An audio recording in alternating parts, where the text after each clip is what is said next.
Bima Pub, urahisi wa maisha. Allahu Akbar, Allahu Akbar,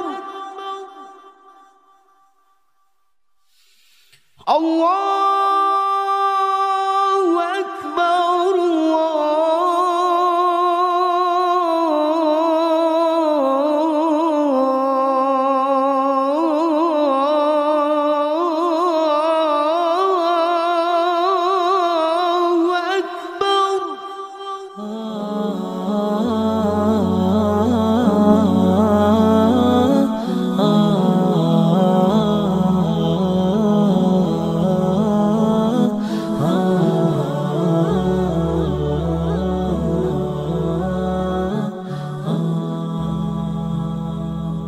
Ndugu Waislamu, pamoja na kwamba kujenga msikiti ni kitendo cha kumtunza Mwenyezi Mungu, lakini pia ni kitendo cha kujitolea kwa ajili ya jamii nzima.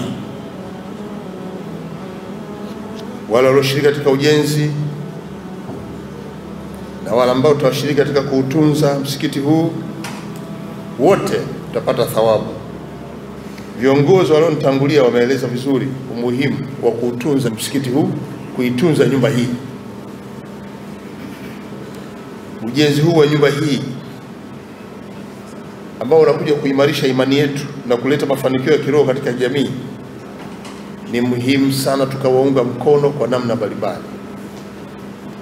Lakini pia tunapokuja hapa tujue kwamba ni nyumba inayotutaka tuendelee kuja kila siku, na kwa hiyo tunawajibika kuitunza. Zile taratibu za hapa ndani zote zifuatwe. Kwa hili ni jambo muhimu, na ukifanya hivyo utakuwa umetoa mchango mkubwa kabisa, ingawa hujatoa fedha, lakini kwa kuutunza umeshatoa mchango wako. Kwa hiyo tuendelee kutoa mchango wetu kwa kutunza eneo hili, na msikiti huu ambao sisi tunauona kama jambo muhimu.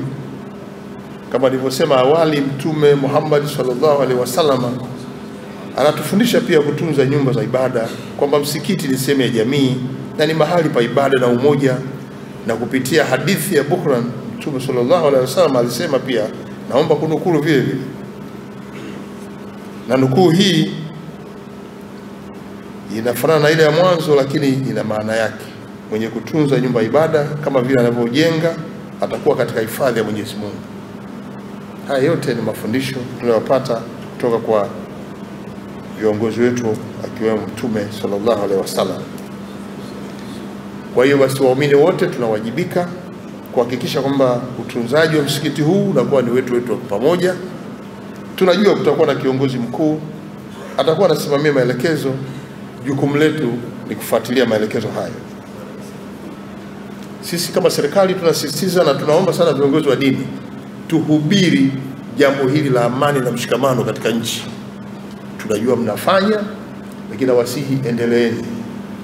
Liombeni taifa hili wakati wote, kila unapopata nafasi ya kuingia kwenye nyumba ibada moja, baada ya kumaliza swala ya kawaida, pata muda wa kuliombea taifa hili, ili utulivu huu tulionao sasa uendelee.